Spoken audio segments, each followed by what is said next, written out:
A lot of people today are thinking about their NIPSCO bill. NIPSCO is our Northwest Indiana Public Service Company. They're our utility company that essentially has a monopoly on the electric and gas situation here in Northwest Indiana.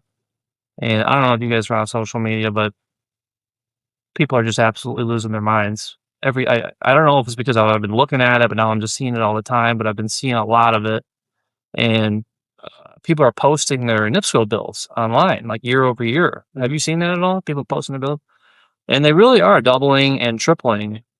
I don't know. I feel like so far it's been a relatively mild year as far as the weather goes. Up until this week, we had some snow back in like November, but really hasn't been all that cold.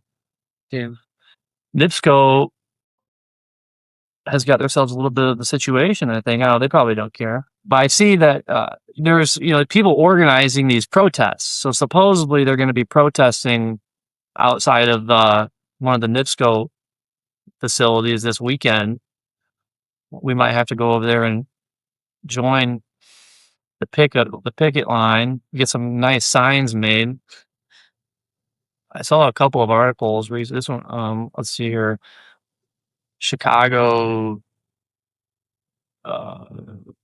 Channel 2 or 32 I mean, or whatever. there is no other option. There is no option. So it's monopoly. They monopolize Northwest Indiana to solely run through NIPSCO. Right. Well, you know how they got all these people that are like the salesmen that come to your house and they'll do alternative forms of energy, mainly like solar panels and stuff. Yeah. Have you ever looked into that? I haven't. I'm skeptical on the whole solar deal. To me, it makes sense. I mean, I think it's probably good if you have. I don't know.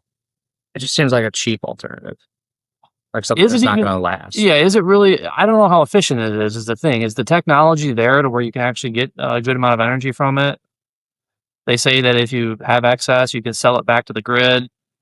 I don't know. I just feel like the panels are probably going bad all the time. You probably got to replace stuff. To me, it looks ugly on your roof. I wonder why they can't. I wonder why they can't do like micro stations.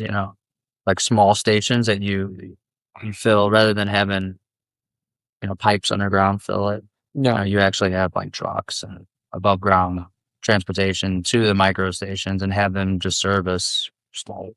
For gas, you're talking about? Yeah. Oh yeah. I don't really understand what you mean. Well, there's no way for anybody to ever be able to build the infrastructure that like NIPSCO has. Gotcha. There's just no way. You can't do that. You'll never be able to afford it. Yeah. That's why they monopolize, because they can't. No one can touch the infrastructure. Right. Well, there are other utility companies in the state of Indiana, but NIPSCO certainly has a monopoly here. Now, what's interesting is I got a phone call the other day here at the office. It was a company that sells natural gas, and they said, and I didn't really know this, but they said that you do have several different options as far as companies that supply the actual gas.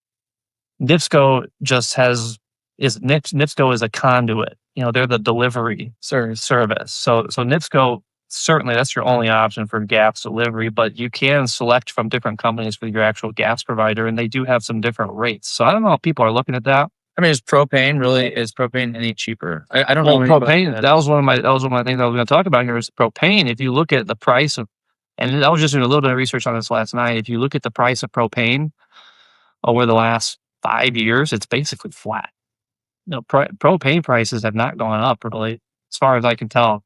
Now, like natural gas is what's gone up, the price per therm or whatever. Yeah, is that what they call it? Price per therm? That's how they measure it, yeah, per therm. And it's up I think they're in the middle of like a multi-year rate increase that was approved. Yeah. I think a year last ago. July.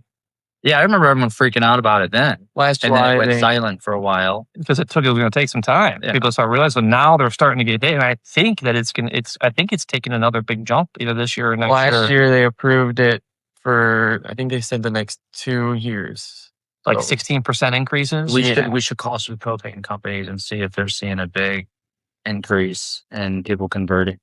I wanted the same thing because you get a big old propane tank, you put it out by your house. Now that's kind of more people in the country and stuff. You see that more often. You don't really So see you got to that. change all your appliances a lot of times too. Yeah, I was wondering about that. But a lot of times it's just like a simple conversion kit. Yeah. It'd be nice to offer a service where you come in and say, hey, we'll convert everything over, we'll put the tank out there and get them on your subscription-based service, for the next 5 years and triple the costs in the meantime. And say, hey, you signed. Exactly. Yeah, they say where was it? The average increase for a household in Northwest Indiana They said it double or triple. there's people are saying it's double or triple, but at the same time, it's okay. How much of that is just more usage? His Like gas bill went from 33 to 153. yeah, this is some guy here. He's like one of the big names that are out there right now because for whatever reason he was in contact with the news channel or something. But his bill went up like crazy, and he's like one of the ones that's like organizing this protest.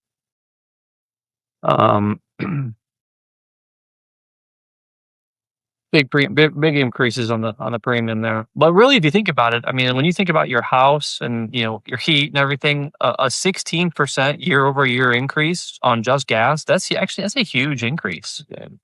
When you hear people talk about their insurance premiums going up, at least they potentially have an option to make some changes to their account or adjust their deductibles or Pretty much. shop around. You just don't have an option. There's pretty much it's those the delivery charges that that's where like the big hike of the increases are coming from. It's not even just like you said, it's not even the price of propane or anything. It's simply the delivery charges that NIPSCO has increased. They've increased their delivery charge because they're saying that they're using more resources to go and service their 900,000 plus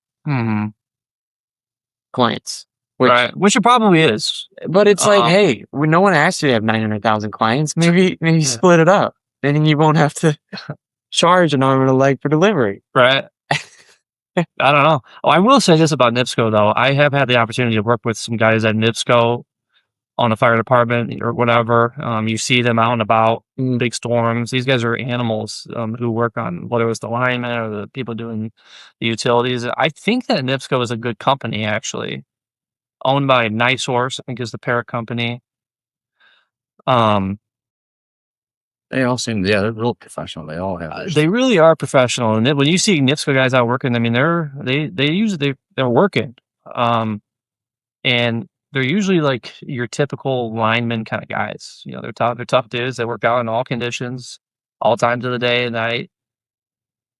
Whenever we call them to come out for a gas leak or whatever the situation may be, they're there. I mean, so I don't think it's anything against, of course, none of the employees or anything like that, but it's just kind of the market right now, I guess, with gas. It'd be nice if they could get that problem solved or, give some relief to homeowners for their utility. That would be a game changer.